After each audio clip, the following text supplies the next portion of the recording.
اور ایک حدیث کے اندر آتا ہے کہ جو شخص شب قدر کو 2 رکعت نوافل اس طرح ادا کرے کہ سورہ فاتحہ کے بعد 7 مرتبہ سورہ اخلاص پڑھے، اس کے بعد سلام پھیر کے کہے استغفر اللہ و اتوب الیہ، اور یہ 70 مرتبہ پڑھے بعد میں، تو اپنی جگہ سے اٹھے گا نہیں کہ اللہ اسے بھی اور اس کے ماں باپ کو بھی بخش دے گا، یہ اللہ اسے انعام عطا فرماتا ہے۔ انشاءاللہ بعد میں ہم اس کا اہتمام کریں گے، اور بھی نوافل وظائف اور مختلف سورہ تکاثر، اور اس کے بعد سورہ اخلاص پڑھنے کا حکم ہے، اور وہ 4 رکعتیں ہیں، 70 مرتبہ پڑھی جائیں۔ دیگر مختلف جو ہیں وہ علماء نے اپنے اپنے تجربات اور ان کو جو روایات ملی ہیں وہ امت تک منتقل کی ہیں۔ تو یہ رات اپنے دامن میں اس اعتبار سے بہت ساری رحمتیں لیے ہوئے ہمارے ہاں جلوہ گر ہے۔ اللہ تعالیٰ اس رات کی برکتیں ہم سب کو نصیب فرمائے۔ اس کو توبہ و انابت کی رات بھی کہا جاتا ہے۔ جب انسان جاگتا ہے اس رات میں تو اللہ تعالیٰ جل شانہ ما قبل کے سارے گناہوں کو معاف فرما دیتے ہیں۔ وہ فرمایا کہ من قام لیلۃ الصیام، لیلۃ القدر اس سے مراد ہے، ایمانا و احتسابا غفر لہ ما تقدم من ذنبہ، جس نے لیلۃ القدر کو قیام کیا اللہ تعالیٰ اس کے پچھلے سارے گناہوں کو معاف فرما دیتا ہے۔ ایمانا و احتسابا، 2 شرطیں، ایک ایمان کی حالت میں ہو اور دوسرا اپنے نفس کا محاسبہ کر رہا، کیونکہ اپنے نفس کو محاسبے میں رکھنا چاہیے، اس کو بے لگام نہیں ہونے دینا چاہیے۔ جو پڑھ رہے ہیں کہہ رہے ہیں اس پر مانن استحضار موجود ہو، اور ہم اگر توبہ کریں رجوع لائیں اس کے حضور تو وہ صرف زبان سے نہ ہو بلکہ ہمارے دل کی اتھاہ گہرائیوں سے۔ فرمایا کہ التائب من الذنب کمن لا ذنب لہ والمستغفر من الذنب وہو مقیم علیہ کالمستہزئ بربہ، جو گناہوں سے توبہ کرتا ہے وہ تو ایسا ہے جس طرح اس نے گناہ کیا ہوئے، اور جو توبہ کرتا ہے استغفار بار بار پڑھتا ہے، استغفر اللہ کہتا ہے، لیکن وہ گناہوں کو چھوڑنے کا ارادہ نہیں پاتا اپنے اندر، جمع ہوا ہے گناہوں پر۔ کہا کل مستہزئ بربہ، وہ اپنے رب سے مذاق کرنے والا ہے کہ جس پر استغفار کر رہا ہے اس کو تو چھوڑ ہی نہیں رہا، اس کا تو ارادہ ہی نہیں کر رہا کہ میں نے اس کو چھوڑنا ہے، تو وہ تمسخر کرنے والا کہلاتا ہے۔ تو جو ہم دعا مانگتے ہیں، جو ہم کہتے ہیں، مانن اس کا استحضار ہونا چاہیے، اور جو ہم اللہ سے وعدہ کرتے ہیں اس وعدہ کو پورا کرنے کی کوشش کرنی چاہیے۔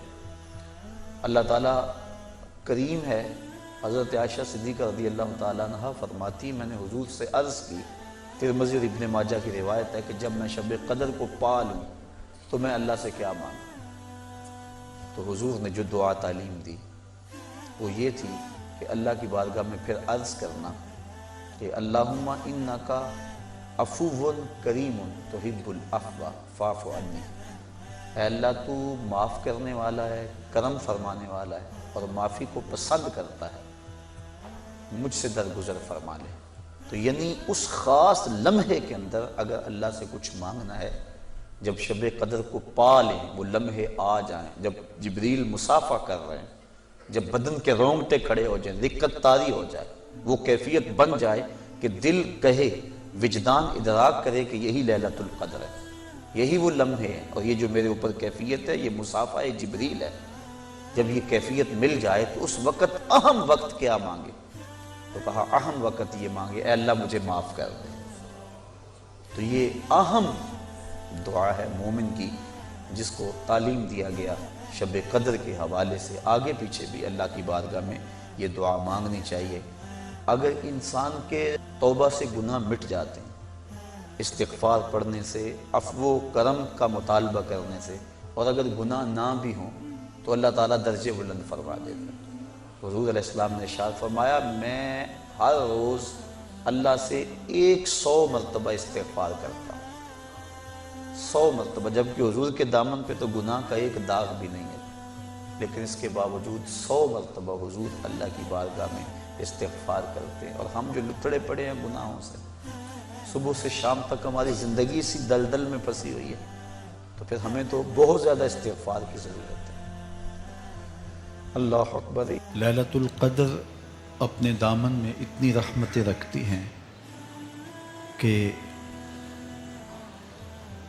اس امت کے سارے گناہ گاروں کی بخشش کے لیے کافی ہے۔ اس رات میں روح الامی اترتے ہیں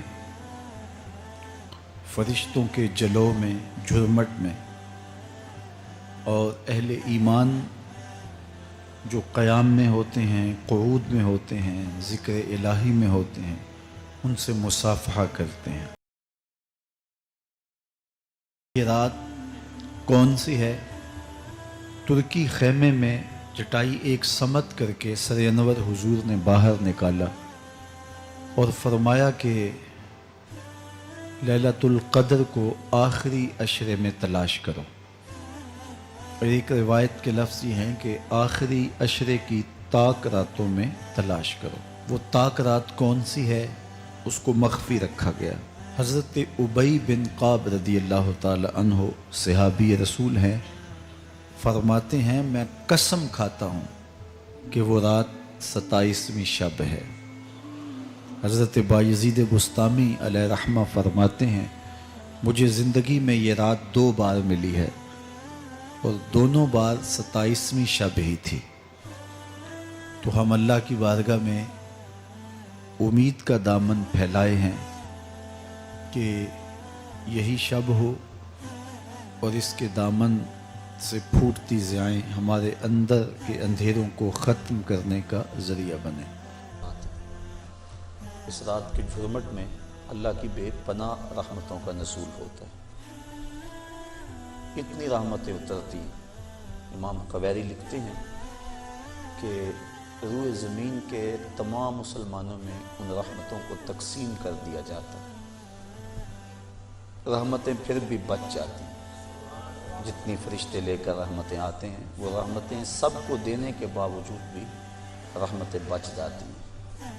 پھر وہ رحمتیں دارالحرب میں رہنے والے کافروں میں بانٹی جاتی ہیں، اور جس جس کافر کو اس رحمت سے حصہ ملتا ہے اللہ اسے اسلام عطا فرما دیتا ہے۔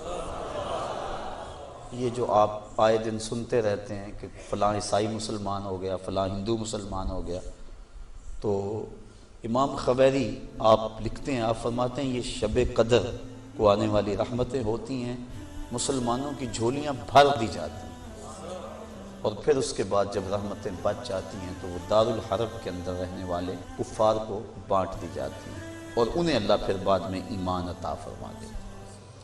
اور ایک روایت کے لفظ اس طرح ہے کہ پھر وہ رحمتیں چھوٹے بچوں میں بانٹ دی جاتی ہیں۔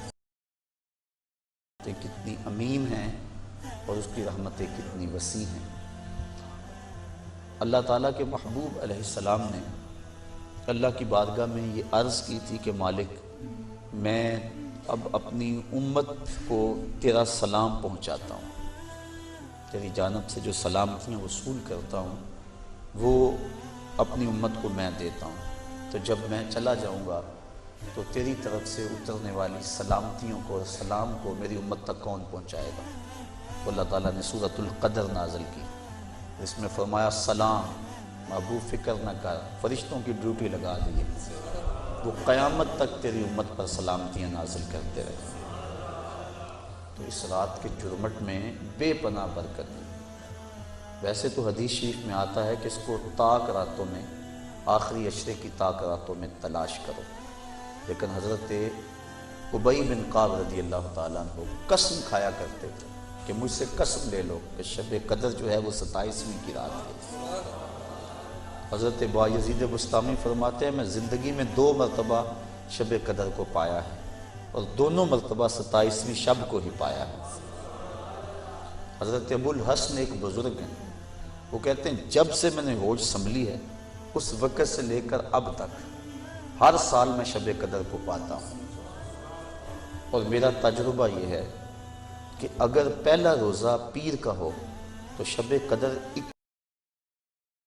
اور اگر پہلا روزہ جمعرات کا ہو تو شب قدر 25 تاریخ کو ہوتی ہے، اور اگر پہلا روزہ جمعے یا منگل کا ہو تو شب قدر 27 کو ہوتی ہے، اور اگر پہلا روزہ جو ہے وہ اتوار یا بدھ کا ہو تو شب قدر 29۔ اس کی رحمتیں بازو پھیلائے آواز دیتی ہیں بندے کو کہ کوئی ہے بخشش مانگنے والا، کوئی ہے رزق مانگنے والا، کوئی ہے سوال کرنے والا، میں اس کی جھولیاں بھر دوں۔ ہم تو مائل بکرم ہیں، کوئی سائل ہی نہیں، راہ دکھلائیں کسے، کوئی راہ روے منزل ہی نہیں۔ صرف 4 اشخاص ہیں جو اس رات محروم رہتے ہیں۔ ایک عادی شرابی، شراب کا رسیہ، دوسرا والدین کا نافرمان، تیسرا قاطع الرحم، خون کے رشتوں کو توڑنے والا، اور چوتھا وہ شخص جو سخت دشمنی رکھنے والا۔ اور سخت دشمنی اس کو کہتے ہیں جو 3 دن سے زائد ہو، کیونکہ مومن جب ایک دوسرے سے ناراض ہو جاتے ہیں تو 3 دن سے زیادہ ناراض ہیں، ان کو سخت دشمنی رکھنے والا کہا جاتا ہے۔ تو اس رات کی جرمٹ میں، اس رات کے حسین لمحوں کے اندر یہ 4 بندے اللہ کی رحمتوں سے محروم رہ جاتے ہیں۔ اگر توبہ کر لیں تو اللہ تعالیٰ جل شانہ اس رات کا حصہ ان کو بھی عطا فرما دے۔